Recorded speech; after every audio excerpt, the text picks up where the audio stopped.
formen las tropas, el enemigo pone sitio a Jerusalén. Con una vara golpeará al líder de Israel en la cara. Pero tú, oh Belén Efrata, eres solo una pequeña aldea entre todo el pueblo de Judá. No obstante, en mi nombre saldrá de ti un gobernante para Israel, cuyos orígenes vienen desde la eternidad. El pueblo de Israel será entregado a sus enemigos hasta que dé a luz la mujer que está de parto. Entonces, por fin sus compatriotas volverán del destierro y a su propia tierra. Y él se levantará para dirigir a su rebaño con la fuerza del Señor y con la majestad del nombre del Señor su Dios. Entonces su pueblo vivirá allí tranquilo, porque él es exaltado con honores en todas partes, y él será la fuente de paz. Cuando los asirios invadan nuestra tierra y penetren en nuestras defensas, nombraremos a 7 gobernantes para que nos vigilen, a 8 príncipes para que nos dirijan. Ellos gobernarán a Asiria con la espada desenvainada y entrarán por las puertas de la tierra de Nimrod. Él nos rescatará de los asirios cuando desborden las fronteras para invadir nuestra tierra. Amén. Recordamos un poquito del capítulo anterior, hablaba un poquito del milenio, ¿verdad? Pero un poquito más antes, ¿recuerdan ustedes qué significa Miqueas? ¿Quién como el Señor, verdad? Aquí lo tenemos. ¿Quién como el Señor? Que hace con su poder lo que Él soberanamente quiere. ¿Sí? ¿Y se acuerdan de qué lugar era? ¿De dónde era originario Miqueas? Moreset, Gad, ¿verdad? Que estaba ahí un poquito a 35 kilómetros, 30 kilómetros al sudoeste de Jerusalén. ¿Sí? ¿A qué se dedicaba? ¿Qué era? ¿Qué se dedicaba? ¿Qué hacía? Boyero es el profeta Amós. Él era campesino, recuerden, era campesino, y pues ahí es donde él vive toda esta injusticia que se estaba presentando en esos tiempos, ¿sí? Respecto a los gobernantes, a los líderes, a los capitanes, a los dirigentes del pueblo de Judá, ¿sí? ¿A qué reino profetizó? Al reino del sur, ¿sí? También al reino del norte, pero principalmente al reino del sur, al reino de Judá, con capital en Jerusalén, ¿sí? Recuérdenlo. ¿Y en qué tiempo aproximadamente sucedió su ministerio? Recuerden que estamos hablando que en el tiempo del rey Jotam, Acaz y Ezequías, ¿sí? Entonces estamos hablando en el tiempo del 740 antes de Cristo al 697 aproximadamente. Entonces estamos hablando que más o menos como 40 años, ¿no? ¿Sí? Y él venía, él también fue contemporáneo de otros profetas de ese tiempo. Recordemos a quién, al profeta Isaías, ¿sí? Si se acuerdan un poquito del profeta Isaías, al profeta Joel, al profeta Amós, ¿sí? Oseas también, que de alguna manera en esos tiempos profetizaban también en el pueblo de Judá, ¿sí? Y bueno, ¿cómo se vivía el ambiente? Hablando socialmente, ¿cómo estaba la situación? Estaba terrible la situación, ¿verdad? En esos tiempos el pueblo era oprimido de una gran manera, ¿no? Los pobres más pobres, y desde los gobernantes, los dirigentes, los capitanes, los que estaban al mando del pueblo, abusaban del pueblo y del más pobre, ¿no?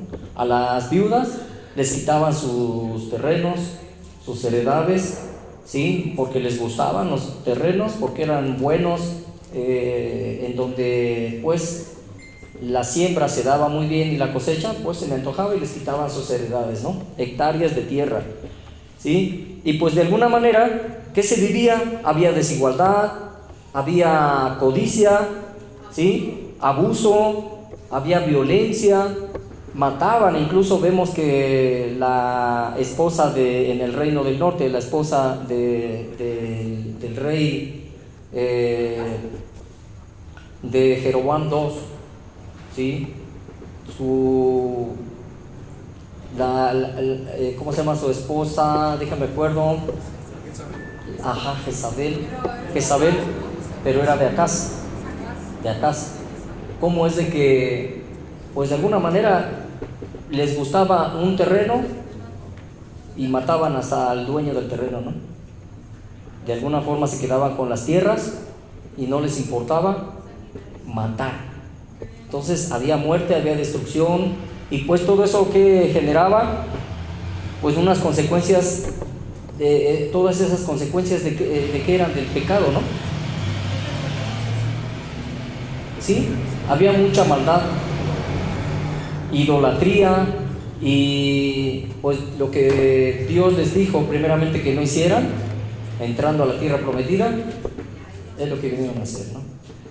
Y bueno, a través del pecado, a través de toda esta desobediencia a Dios, genera una consecuencia, y es la consecuencia de la maldad. Los tiempos que ahora vivimos en el mundo, ¿cómo lo estamos viviendo? Igual, ¿verdad? Hay mucha desigualdad, hay mucho pecado, o ya el pecado se está acabando. ¿No, verdad? Poquitos somos los que decimos: Señor Jesús, te acepto en mi vida y busco hacer la voluntad de Dios. Pero de ahí muchos millones, miles de millones de gentes hacen y deshacen y no tienen un gobierno. Ellos son su propio gobierno, y en el mundo pues vemos que hay mucha injusticia. Vemos que promueven ahora leyes que en un momento dado van en contra de la moral, ¿no? De la moral de Dios. Y vemos cómo el mundo se está poniendo de cabeza y cómo esta situación viene de menos a más. Y una situación pues grave en el mundo, porque entre más pasa el tiempo, pues se cumple lo que la Biblia dice, que el amor de muchos se enfriará, y de que pues la maldad iba a crecer en gran manera, de tal forma que los últimos tiempos no están muy lejos.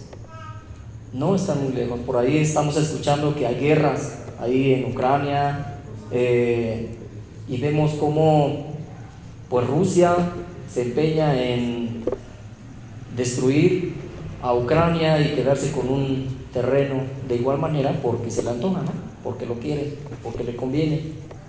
O también de alguna forma vemos como en el mundo pues ya se están levantando otros países como Estados Unidos de apoyo, y como Israel también de alguna manera pues también tienen conflictos, y en todo el mundo estamos viviendo una situación de mucha maldad, de mucho pecado. De igual manera como aquí nos deja ver la Biblia que en esos tiempos el pecado estaba a todo lo que daba, ¿no? Hablando del pueblo de Israel, hablando de la corrupción que había, y hablando de cómo el pueblo que era de Dios, y que el Señor había levantado profetas, había levantado sacerdotes para dirigir a su pueblo, para enseñarles el buen camino, para que sean una nación diferente a todo el mundo y ponerla como luz hacia en todo el mundo. ¿Para qué? Para dar ejemplo, ¿no? De que este es mi pueblo.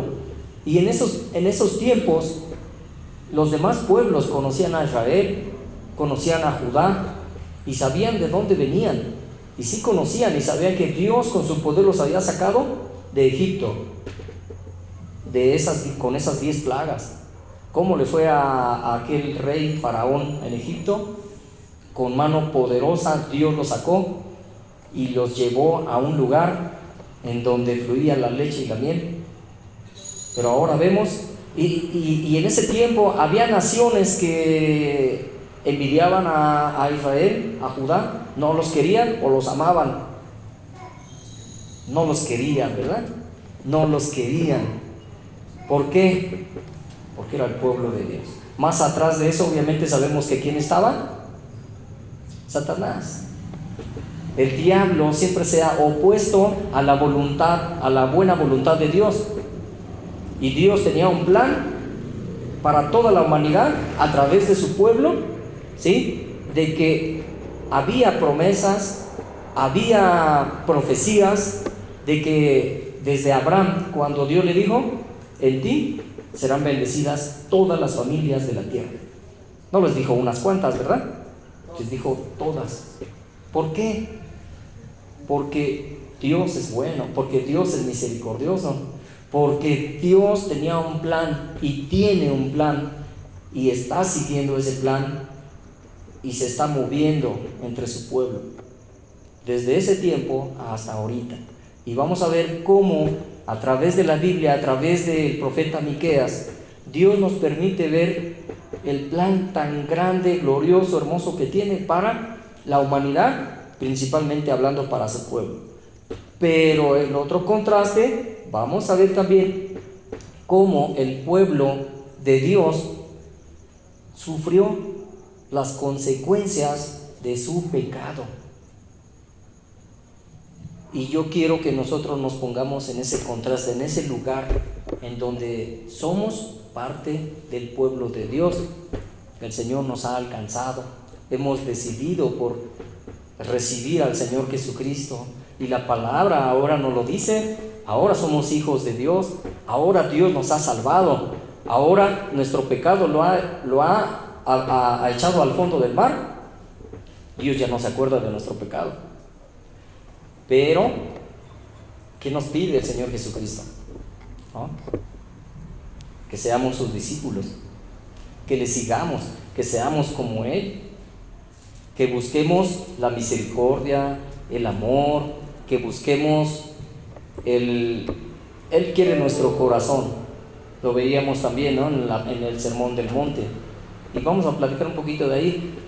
Él quiere nuestro corazón, más allá de un servicio, más allá de venir a alabarle, a cantarle una alabanza, más allá de decir, ay, yo vengo el domingo, ¿no? Y porque tengo que venir. Más allá, Él quiere nuestro corazón. Que de alguna manera no seamos como un ejemplo que nos da a través de su pueblo. ¿Por qué? Porque hay consecuencias del pecado. Y bueno, pues vamos a adelantarle. En ese tiempo los sacerdotes engañaban, se corrompían, y si recibían dinero, profetizaban bien, ¿no? Y si no, hasta incluso buscaban la manera de sacar dinero a las personas, ¿no?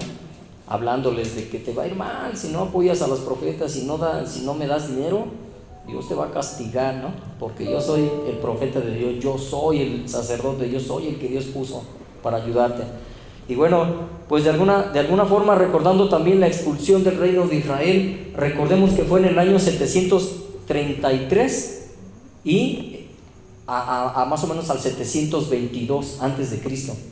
¿Quién se llevó cautivo al reino del norte? A Israel. Los asirios, ¿sí? Y bueno, ¿qué hicieron? Los mezclaron. Esa fue la estrategia para debilitar al pueblo de Israel.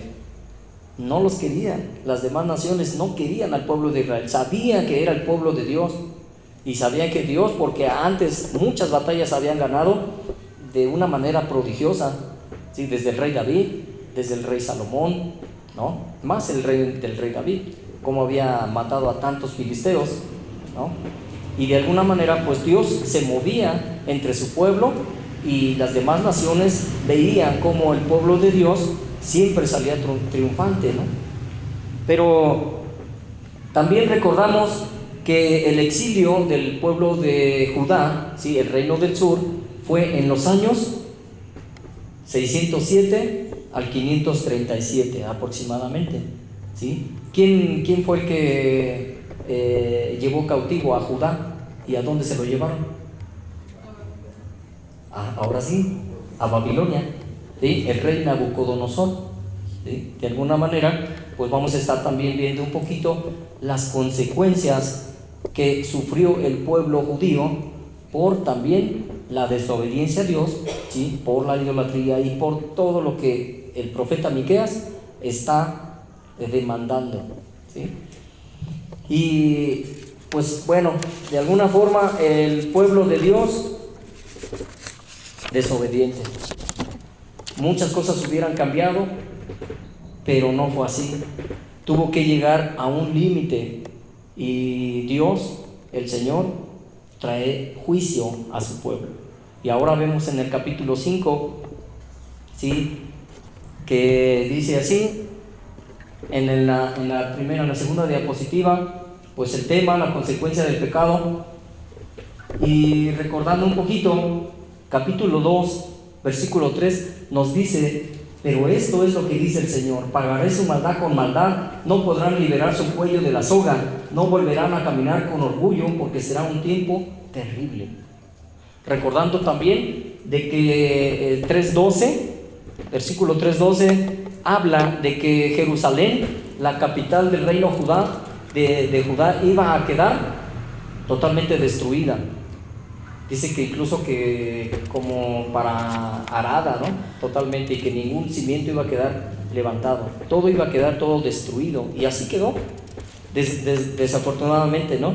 Dice: por causa de ustedes, es Miqueas 3:12, el monte Sión quedará arado como un campo abierto, Jerusalén será reducida a escombros, un matorral crecerá en las cumbres donde ahora se encuentra el templo. Y que de alguna manera, pues Dios también está hablando a nuestras vidas. El Señor nos ha rescatado. Ahora vivimos en un tiempo de gracia, en un tiempo de bendición, porque cuando el Señor Jesucristo viene a nuestra vida, Dios nos da paz. En medio de situaciones difíciles, Dios nos da paz, Dios nos provee, Dios nos bendice, Dios nos ayuda, ¿sí? Pero también debemos entender que, como a su pueblo, Dios también quiere obediencia, quiere que le amemos de tal manera que le busquemos y que le obedezcamos, porque de lo contrario, pues van a haber consecuencias. Y esta es lo que vamos a estar meditando aquí, ¿sí? Más adelante en el versículo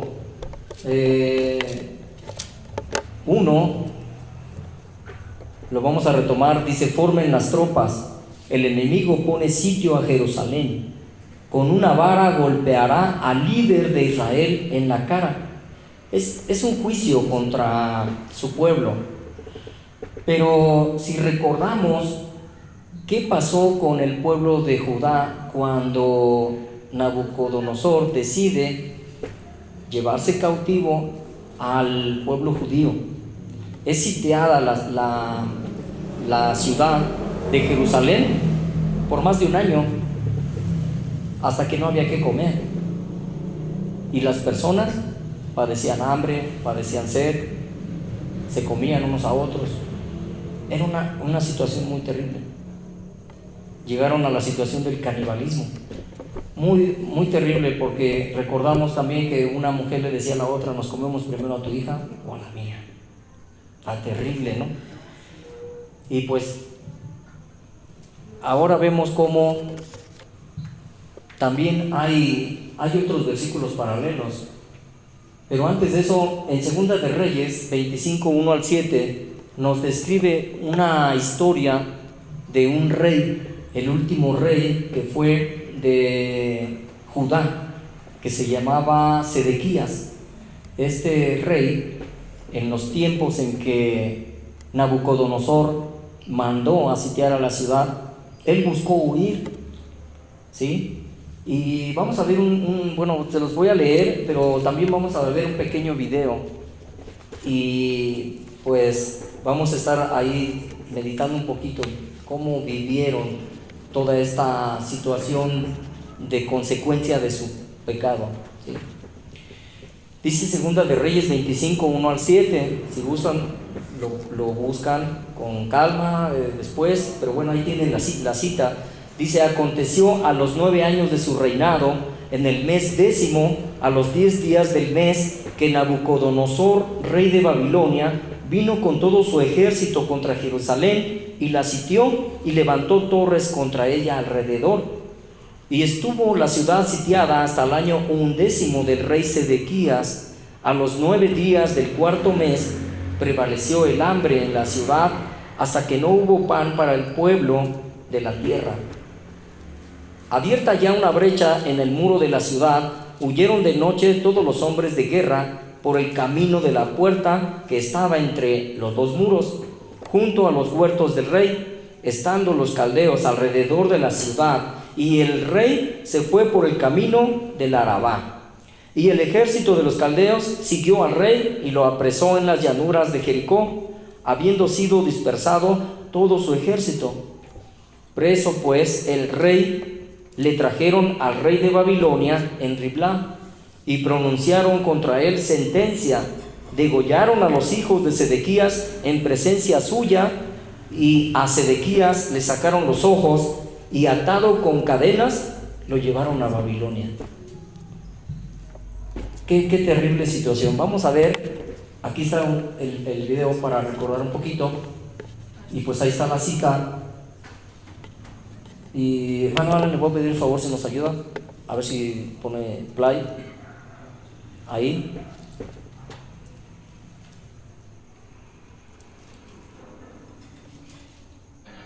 Mis hijas.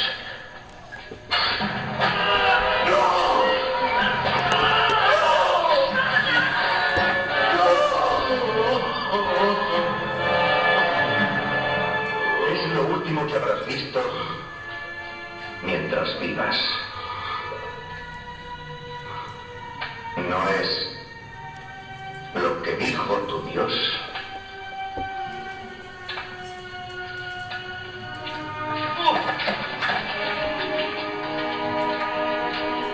No.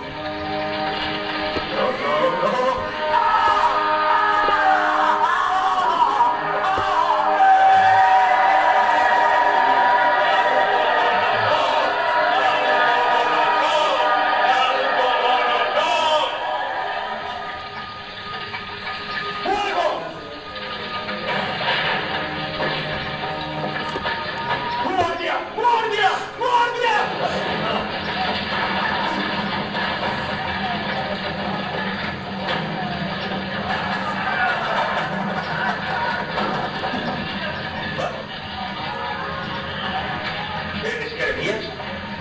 Sí. Soy Nebuchadnezzar, capitán de la guardia de Babilonia. ¿Cómo me conoces? Todos los soldados de Babilonia conocen a Jeremías. Mi rey, Nabucodonosor, ha ordenado que te deje en libertad. ¡Vamos, vamos! ¡Avanzad! ¡Avanzad!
Vemos en esta parte del video también a Jeremías, ¿no? Jeremías profetizó un poquito después de Miqueas, ¿sí? Él estuvo profetizando todavía hasta el 580 y tantos en Jerusalén, incluso después de el exilio, cuando los llevaron cautivos, todavía Jeremías, ahí estaba el profeta llorón.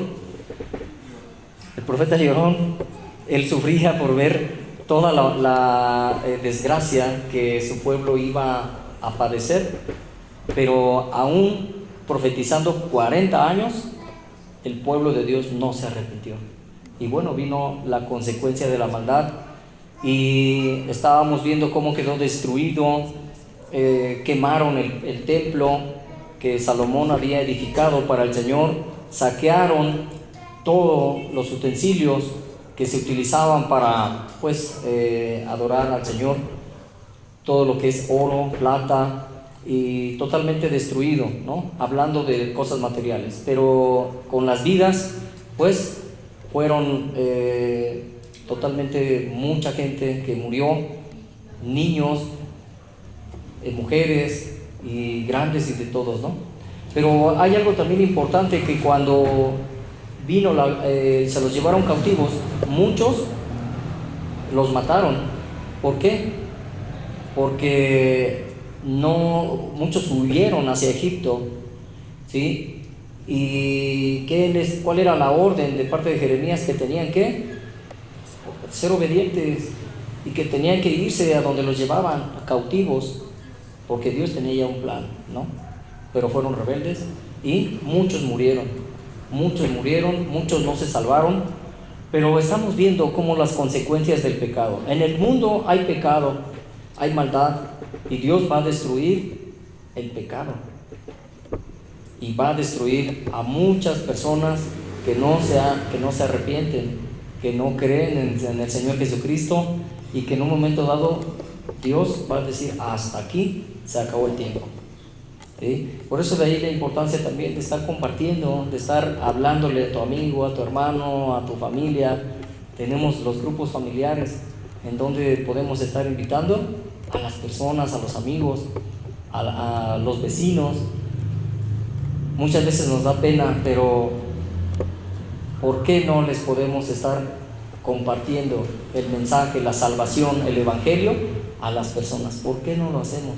O si lo estamos haciendo, bueno, pues hacerlo de una manera más intencional y que de alguna forma que dé resultados, ¿verdad? Pues aquí dice: no te engañes, todo pecado trae consecuencias, sé sabio, arrepiéntete y busca a Dios. Porque seguimos pecando, o ya no pecamos, seguimos pecando, ¿verdad? Pero la diferencia de un pecador que sigue haciéndolo, la diferencia está en cuando lo hace con alevosía y ventaja, ¿no? Puede ser un cristiano, un hijo de Dios, que en un momento dado endurece su corazón y dice: no me importa, yo voy a seguir pecando, no me importa, yo no voy a tener en consecuencia, en presencia a Dios, a mi Señor Jesucristo, ¿no? Y que de alguna manera pues se enfría uno, el corazón se hace duro otra vez, y empieza uno a pecar sin dolor, sin que sienta uno al Espíritu Santo que le redarguye, ¿no? Pero la otra es que cuando Dios nos muestra el pecado, en ese momento decirle: Señor, ayúdame, ya no quiero hacerlo, me arrepiento, ¿no? Es esta relación con Dios en la que Dios quiere que normalmente diario estemos en una comunión con Él, buscando que el Señor venga haciendo su obra de transformación en cada uno de nosotros. Mientras nosotros sigamos en una situación de pecado y otra vez caigo y otra vez no me importa y otra vez le sigo así, ¿qué creen? Va a llegar un tiempo así. Va a llegar un tiempo así en que el Señor va a decir: yo conozco tu corazón y tú ya no te arrepientes, tú sigues en lo mismo. ¿Y qué va a pasar? Consecuencias, porque a Dios no lo vamos a engañar, no lo vamos a engañar. Eso es lo que quiere el Señor, que a través del ejemplo de su pueblo nosotros podamos meditar, concientizarnos y de alguna forma entender, comprender que la bendición de Dios está al alcance de nosotros. Sí, enfrentaremos dificultades, problemáticas y situaciones difíciles, pero el Señor va a proveer, el Señor va a restaurar, el Señor nos va a dar, ¿no? Pero si nosotros nos seguimos empeñando en hacer lo que no le agrada a Dios, yo creo que difícilmente Dios incluso me va a escuchar, ¿no? Si yo digo, bueno, en la noche me voy a poner a orar, Señor, ayúdame con el trabajo, ayúdame con esto, ayúdame con el otro, ¿no? Porque mira, tengo a mi hija enferma y yo quiero que me ayudes. Pero por otro lado, si yo no le soy obediente a Dios, si yo no le amo, si yo no hago lo que Él me dice, ¿no? Estoy metido, mi mente o mi corazón está lejos y estoy más en otras cosas que leer la palabra de Dios, que meditar en ella, que tener tiempo de oración. Pero cuando necesitamos, vamos, ¿no? Y le pedimos. Pero yo creo que difícilmente, aún así el Señor es misericordioso y es bueno. Pero yo creo que cuando nosotros buscamos a Dios con todo nuestro corazón y le amamos y le seguimos y le servimos, Dios siempre va a proveer y Dios siempre nos va a dar una salida y siempre nos va a ayudar. Más aún, viene una promesa muy bonita, ¿no? Este es un solo versículo. Vamos a ver del 2 al 6 rápidamente. El número 2 dice: pero tú, oh Belén Efrata, eres solo una pequeña aldea entre todo el pueblo de Judá. No obstante, en mi nombre saldrá de ti un gobernante para Israel, cuyos orígenes vienen desde la eternidad. ¿De quién está hablando? De Jesucristo, del Mesías. Y el profeta Miqueas está hablando de que Dios tenía un plan para su pueblo y para todo el mundo, a través del Mesías, a través de Jesucristo que iba a venir. Pero ¿de qué manera? Si se dan cuenta en este versículo, ¿de qué manera vino Jesucristo? Uno dice de Belén. De ahí también nació el rey David. Recordemos, ¿verdad? El rey David que se enfrentó con un gigante, Goliat, y que lo venció. Pero ¿cómo lo venció? Con el poder de Dios, ¿no? Si tú vienes con jabalina y con espada, ¿no? Yo vengo en el nombre de Jehová de los ejércitos.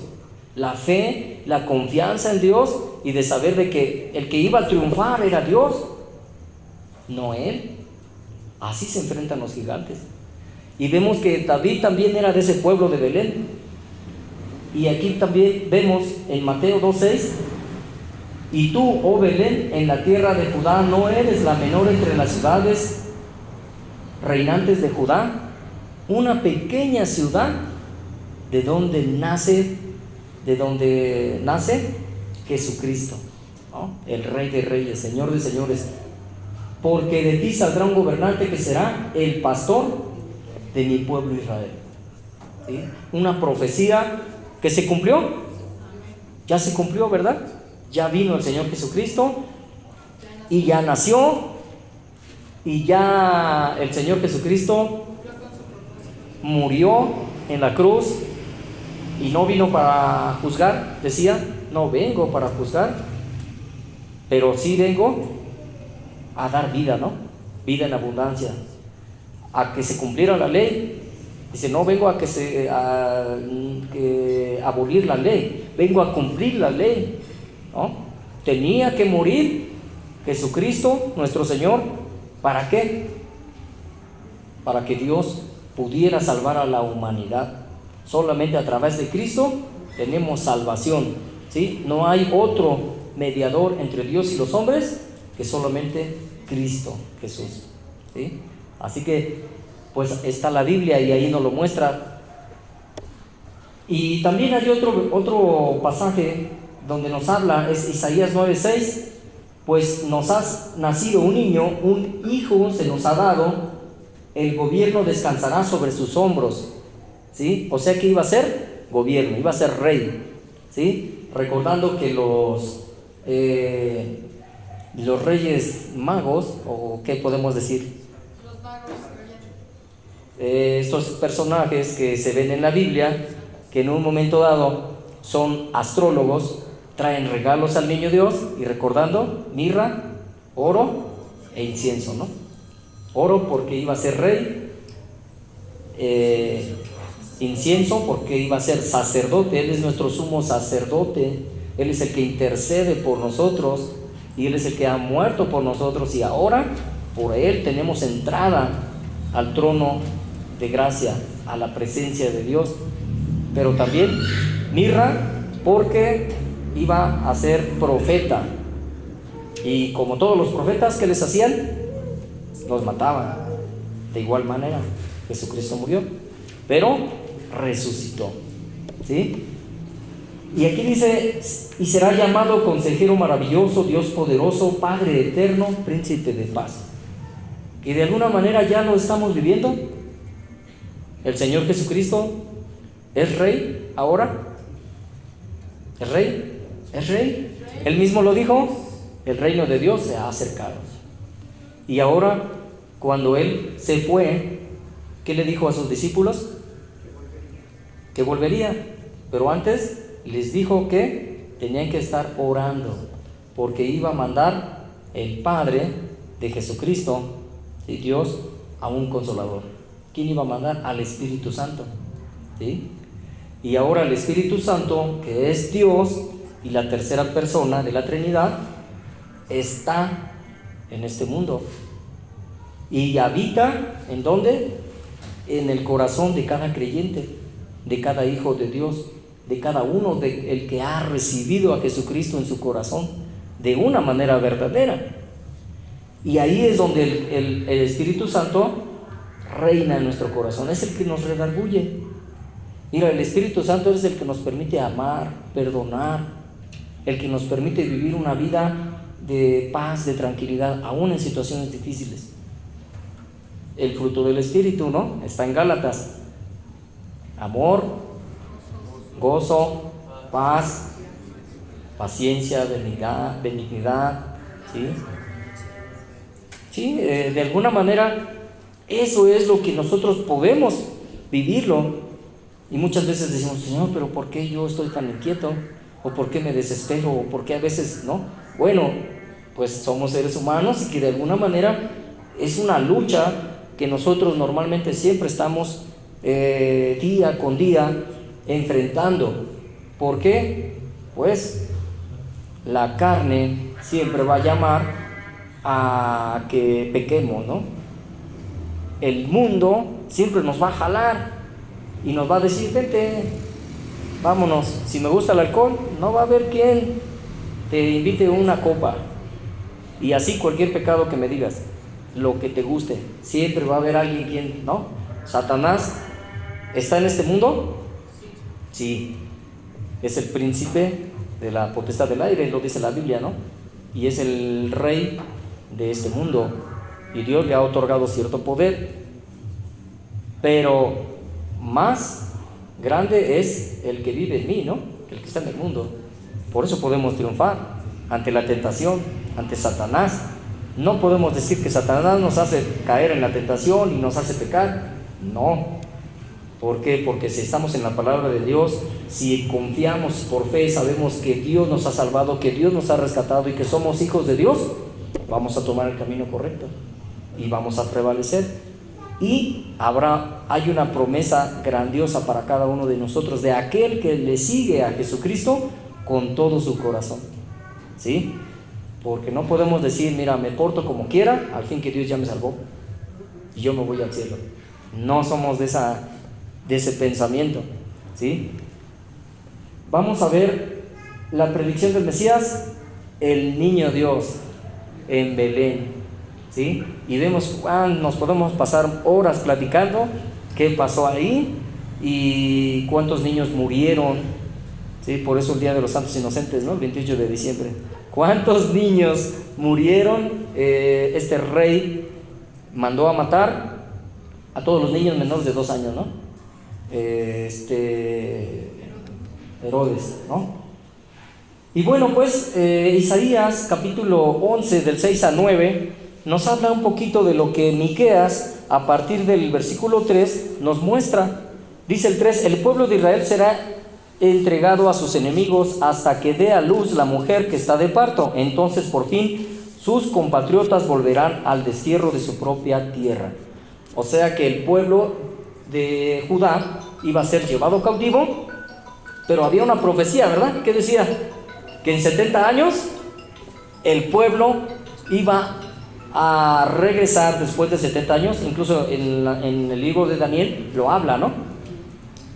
Después de 70 años el pueblo de Dios, los judíos, iban a regresar a su tierra. ¿Y fue así como pasó o no? ¿O ya pasó eso o no ha pasado? Bueno, hay otra profecía que dice que el pueblo de Israel, Dios lo juntará, pero el pueblo judío regresó. Después de 70 años el pueblo judío regresó a su tierra. Y dice el versículo 4: y él se levantará para dirigir a su rebaño con la fuerza del Señor y con majestad del nombre del Señor su Dios. Entonces su pueblo vivirá allí tranquilo, porque él es exaltado con honores en todas partes. ¿De quién está hablando? De Jesucristo, ¿sí? Del Rey, del Mesías, que hoy en este tiempo está reinando. Cuando nosotros le otorgamos nuestro corazón a Dios, Él reina en mi corazón. Él es mi Rey. Y Él está reinando. El Rey de Dios, espiritualmente hablando, está en este momento, en este tiempo. Pero también aquí nos habla de un reino físico. Volvemos al milenio, en donde por un tiempo de 1000 años, dice también en Apocalipsis que el diablo será atado por 1000 años. Dice Apocalipsis 20: vi un ángel que descendía del cielo con la llave del abismo y una gran cadena en la mano, y prendió al dragón, la serpiente antigua, que es el diablo y Satanás, y lo ató por 1000 años. Ustedes pueden ver en Apocalipsis 20. Y lo arrojó al abismo y lo encerró y puso su sello sobre él para que no engañase más a las naciones hasta que fuesen cumplidos 1000 años. Y después de esto debe ser desatado por un poco de tiempo. Apocalipsis 20 pues habla, ¿no?, de ese tiempo en el cual va a suceder después de ¿qué? Después de la tribulación y la gran tribulación de la segunda venida de nuestro Señor Jesucristo, ¿verdad? Antes el arrebatamiento de la iglesia, ¿sí? Posteriormente el tiempo del milenio, y se desata una guerra, porque dice también la palabra de Dios que Satanás será otra vez suelto por un tiempo, y él junta a las naciones de los 4 puntos cardinales y le hace guerra a Jesucristo en Jerusalén. Pero Dios, Jesús, dice, y el versículo Apocalipsis 20:10 dice: y el diablo que los engañaba fue lanzado en el lago de fuego y azufre, donde estaban la bestia y el falso profeta, y serán atormentados día y noche por los siglos de los siglos. ¿Qué quiere decir? Que Satanás tiene un tiempo nada más, pero está destruido, está derrotado, ¿sí? Pero será destruido de una manera y para siempre, ¿sí? Pues estamos viendo cómo en un momento dado el milenio, el Señor Jesucristo, desde el profeta Miqueas, desde estos tiempos, habla de un tiempo de paz, en donde ¿qué iba a pasar? Ahí nos dice también la palabra de Dios cómo se iba a vivir en ese tiempo. Es Isaías 6:9. Dice: Satanás será atado por 1000 años, no engañará más a las naciones en ese tiempo. Después de cumplidos los 1000 años será desatado por un poco más de tiempo.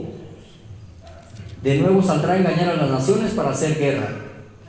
Dios hace descender fuego del cielo, los consume, y el diablo es lanzado al lago de fuego, donde ya se encontraba pues el falso profeta y por lo que conocemos como la Trinidad diabólica, ¿no?